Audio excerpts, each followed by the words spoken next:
He broke my collarbone.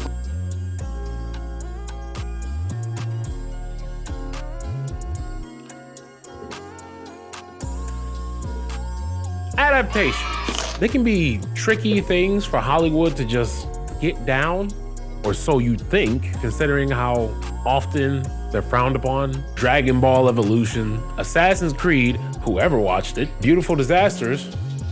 I didn't read the book, and that's just to name a few. Get that horrendous piece of shit out of my head.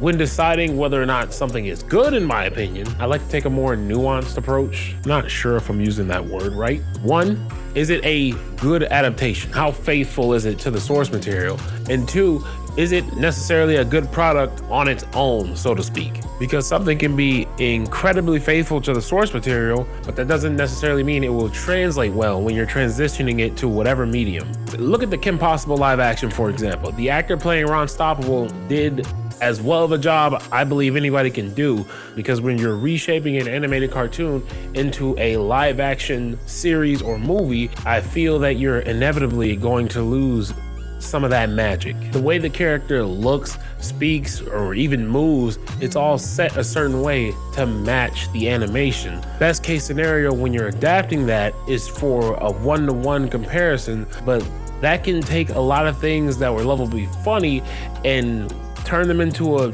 depiction of cringe very easily. It's one of the reasons I'm pretty much over getting excited for any form of adaptation as a whole. I pretty much look at it as, with the initial idea, you've caught lightning in the bottle. But to adapt it, you're transferring it to another container altogether. But when you open that lid, some of it is inevitably going to get out. The Last of Us is a property that has been pretty well received, for the most part. And as a huge fan of the game, I have very strong feelings on the show. Now, don't get me wrong, I'm not one of those people who want to see one-for-one portrayals of the source material. Things are naturally going to change when you go from one medium to the other. It's fine, I accept changes as they come, but I judge them based on how well it was changed and was it absolutely necessary. For one, the show added tendrils coming out of the mouths of the infected. That was something I did not see coming. It added a creep factor that I didn't need, but I thoroughly enjoyed. The backstory to why Sam and Henry team up with Joel and Ellie was specific for the show, and I was here for it. Kathleen was out for blood, and I was on the edge of my seat. Sticky, moist. Hello, SpongeBob's house. SpongeBob speaking. My tip creaming right now. My tip sticky. Tip real sticky and moist. And now for the disappointing changes. You know what I'm gonna say. I'm not gonna say it.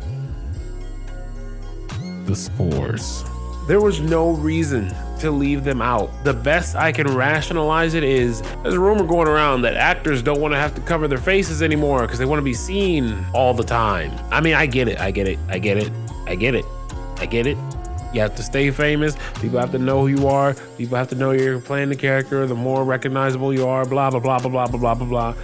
I get it. But if that's the reason why they ditched the gas mask, because actors didn't want to wear them because they wanted to be seen, fuck you. Now, before anybody tries to come in here and type, Well, actually, it would be unrealistic because the virus was in the air, it would be airborne, and it would get everywhere, and it's a fucking show about plant zombies, zombotanists, if you will. Until you see Diana Mashipala take over an army of goons and kill everybody, I'm right, you're wrong. People need to stop having selective suspensions of disbelief just so they can win an argument or be a corporate cocksucker. And since I know you're stubborn, allow me to go on a tangent and introduce you to bromine. Bromine is some type of chemical that emits a heavy vapor that will actually dissipate into the air. It is quite literally that simple. When the bodies of dead infected are left in confined spaces for long periods of time,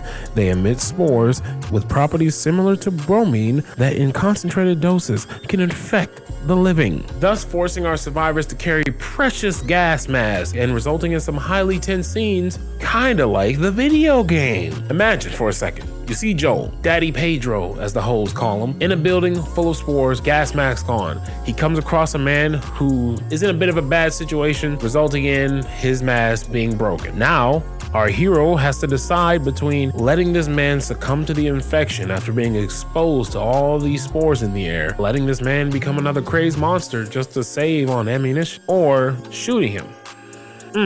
I got chills just thinking about it. You know, they need to add me to the writer's room. Huh?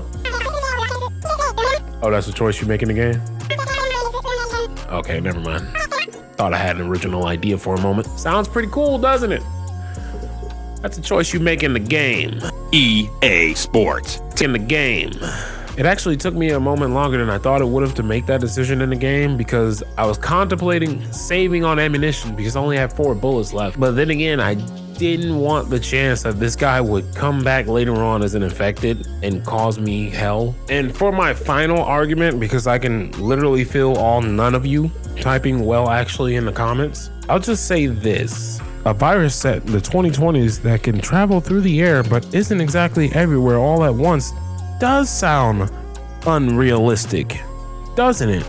It's not like anything like that can exist in real life, only requiring you to stay about, I don't know, 6 feet away. The biggest change for the Last of Us show that I personally was not a fan of, but I saw scores of people adoring online, were the changes to Bill's backstory in episode 3 of season 1. For those of you who aren't familiar with the games, Bill was a very capable man, introduced to us through him saving Joel's life. During this portion of the game, it is told to us that Joel and Bill possibly worked together before, and Joel believes he's owed a few favors, leading him and Ellie to search for Bill in an area that is heavily fortified with traps. A reluctant Bill eventually agrees to help Joel and Ellie, and there's a lot of entertaining banter between the trio. Yeah, sure, Joel. Go ahead. Take my card. Take all my food, too, while you're at it. By the looks of it, you could lose some of that food. Listen to me, you little shit. No, fuck you! And we're even allowed the opportunity to dig up what happened between Bill and his former partner, Frank. Emphasis on opportunity, because there is lore that can be missed if you do not find a certain letter that Frank left behind. Finding out that this guy has a partner can be shocking because he's a bit of an asshole and doesn't seem to play well with others while he's placing his own safety above all else. We stand Nick Offerman, by the way. Shout out Ron Swanson. When it comes to the show, I'd say he's pretty accurate. Pre-apocalypse Bill being a doomsday prepper makes too much sense. And naturally, a show with hour-long episodes is gonna have to add in content, build the lore, pad the time. In the series, Bill's hometown or neighborhood is being evacuated by the man. My man's just reluctant to go. I'm not fucking leaving.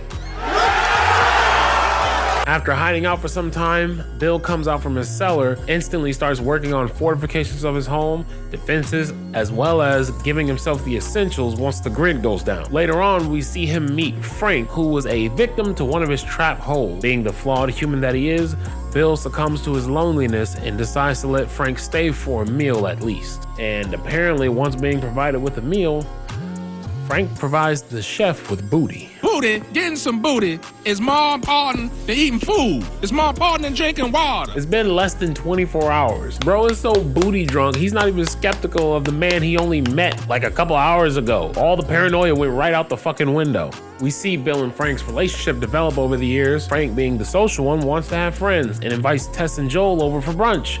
Bill eats with a gun in his hand, as one does. One night, there's an unfortunate raider attack on their home, and we see Bill get shot. And in the next scene, we fast forward to the end of their relationship. Frank has been withering away due to some illness, and he's deciding that he's done struggling with it. He asks Bill to help him end things and thanks him for years of time together. Bill reluctantly agrees, but doesn't tell Frank until later that he plans on joining him in the great beyond, giving them both a bittersweet ending together. In the show, there are no present-day interactions between Bill and Joel. Episode 3 is essentially a filler episode showing us Bill and Frank's relationship over the years. Whereas in the game, we get current-day Bill. He's a bitter man who looks out for his own survival above all else. Through a cutscene and a note that you're able to find during exploration, you find out that Frank separated himself from Bill. Frank cited him as bitter, insufferable, and in an effort not to have to spend another day with a man, Frank ventured into an area that Bill deemed too dangerous for them to go and ended up getting himself infected. and Frank did the only thing he thought he could do, ended up deleting himself, making sure to put in a note that Bill was right and this area was too dangerous. I believe when going from the game to the show that there is something lost that I haven't seen a lot of people talking about, and that is what Bill's character represents. The man himself is an icon of what it takes to survive in this world, to be a remnant of humankind, to be the last of us. Whack. It's safe to assume that almost everything he does is about survival, but then you have to ask, is it enough just to survive? Is survival worth it if you lose those around you, if you sacrifice who you are, your own humanity? It's made clear to us that Joel isn't a saint, and a lot of people who are still alive in this hellish world have done things that they are not remotely proud of in the name of survival. Given the circumstances of their environment, it's understandable why. But then there's Bill. He exists as almost like an omen. At the point of meeting him, Joel is not yet at the destination Bill finds himself, but he is on the very same road. Joel just lost his companion Tess, but he still has the company of Ellie, who at the moment he only sees as cargo to ship across the country. And in a way, she will come to be his final chance at redemption, leading him down an alternate path to the one he was walking before. Bill was an impending future for Joel. A strong survivor, yes, but a lonely one with no one to live for. With the loss of his daughter, Tess, and his brother being nowhere to be found, Joel was easily set to repeat the steps that Bill had taken. Thankfully, through his travels with Ellie, she became sort of his second chance to not only live, but live for something and appreciate what he still had in life. This is an aspect I think the show left out when changing Bill's story. He not only got to live his life with Frank, but he got the closest thing to a happily ever after anyone in this world is gonna get. There's less of a satisfaction in the season 1 finale watching Joel and Ellie make it through all the trials of their environment together, because you know it's more attainable after watching Bill and Frank do it. Episode 3 subconsciously puts in your head, well, if Bill and Frank can do it, why not them? Episode 3 already sets in your mind that some kind of happiness is attainable in the end. It essentially changes things from protagonists struggling against impossible odds to protagonists struggling against improbable odds. It lacks the same oomph. Joel doesn't learn to live past the things he's been through or the things he's done and to protect those that he still cares about. He doesn't have to learn it because Bill just tells him in the note. When making changes to a source material, I believe in thinking about it on two aspects. How does it change everything initially, and how does it change everything down the line? And really, to me, episode 3 comes off as they only thought about the initial changes to the story, not how it could possibly relate to later events. Spoilers for The Last of Us Part 2 video game, as well as season 2 of the show. Towards the end of what we know of Ellie's story, she becomes consumed with revenge, leaving what's left of her family behind to finish off a feud that she has with a woman named Abby. And by the time she returns home, her lover Dina, as well as their baby, are gone. I believe Ellie's story reflects Bill in its conclusion. Both allow their environment and things that have happened to them shape them and take hold and turn them into people who let their last chances at happiness slip away, showing us that a lot of the times, what you feel like you have to do isn't necessarily what you should do. And whatever decisions that you do make, you have to make sure to consider not only can you live with the outcome, but would you even want to? Now, in the games, Bill's story is left pretty much open-ended, so the show could have brought him back in later episodes for a shot at redemption or whatever they saw fit. But unfortunately, with the route that the showrunners decided to make, I'm afraid that Ellie's story upon its conclusion will lack the same impact and realization. Them not exactly being bad people, but just victims of a cycle that seems to plague the survivors of this world. And that is why I find The Last of Us Season 1, Episode 3, in my opinion, unfavorable, even though everyone loved it. Now, sometimes when I criticize stuff, I like to think of ways I would have done things differently if I had the power to. So for Episode 3, I would have essentially kept all the scenes of current day Bill, Joel, and Ellie interacting together, and still the reveal of Frank died, but keeping a lot of the flashbacks to show how Bill and Frank met and their relationship progressing over time. And where I would have probably made a pivot is at the scene, instead of Bill getting shot, I'd have Frank get shot and cut to black. When we come back in on the next scene, Bill's at Frank's bedside. Frank's been out for 3 days to a week, however long. Bill has not left his side at all. And Frank wants to see how things look outside, but Bill, having not left Frank's bedside, hasn't exactly cleaned up. And we go outside, bodies, gruesome bodies that were just effed up, man, because Bill went ape shit after he thought Frank got killed and slaughtered the Raiders. And maybe one's in a pitfall trap, similar to how Bill met Frank. It's like, I'm sorry, you know, I'm just so hungry. Please don't kill me. I'll go away. I'll never come back. And without saying a word, Bill just shoots him between the eyes. And Frank's looking at Bill like, how could the man I love do something like that? And then it just, over time after that, maybe show a couple of flashbacks of Bill really, really not wanting to lose Frank or his own life, just reinforcing their home and basically having them live in this death trap, just completely surrounded by traps and everywhere.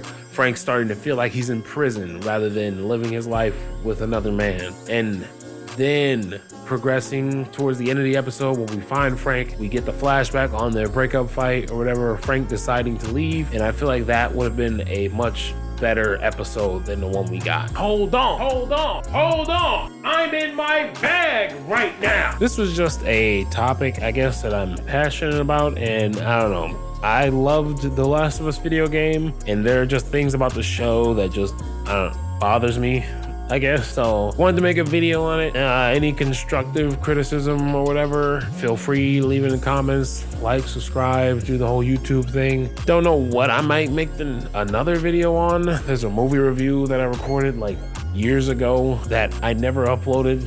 Maybe I'll finally finish editing that. Who knows? It's on The Devil Wears Prada. And I believe I was also sick that day, and I'm sick now. It's probably why I sound nasally or whatever. I really gotta stop waiting till I'm sick to record things. Bye.